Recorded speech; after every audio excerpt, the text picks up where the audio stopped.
আব্দুল্লাহ ইবনে ওমর রাদিয়াল্লাহু তাআলা বর্ণনা করেছেন, একজন সাহাবী জিজ্ঞেস করলেন, নবীজি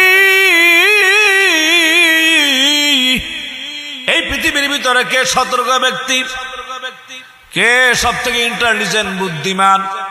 পৃথিবীর ভিতরে বাড়ি গাড়ি যে করতে পারে, 10 তলা 20 তলা বিল্ডিং, অগাধ সম্পদের মালিক যে হতে পারে, আমরা তো মনে করি সে অনেক বুদ্ধিমান ব্যক্তি, চালাক ব্যক্তি।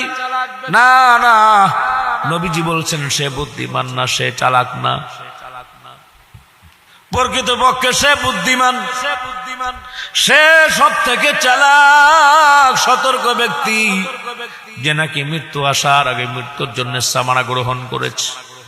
সামানা তো এটা নয় আমি বিদায় হয়ে যাব, গোরস্থানের মাটি আমার জন্য রেডি, গোরস্থানের জায়গা আমার জন্য রেডি, বাঁশবাগানের বাঁশ রেডি করেছি, কাফনের কাফন কিনে রেখেছি, কে জানাজা পড়াবে তাকে বলে রেখেছি। এটা তো প্রস্তুতি না, মূল প্রস্তুতি হলো কতটুকু নেক আমল করলাম, নিজের জীবনের গুনাহগুলি ক্ষমা করাইতে পারলাম কিনা, তওবা করে যেতে পারলাম কিনা, নিজের জীবনের গুনাহের জন্য অনুতপ্ত মনে অনুতপ্ত মনে আল্লাহর কাছে ক্ষমা চাইতে পারলাম কিনা, এটাই হচ্ছে প্রস্তুতির বিষয়।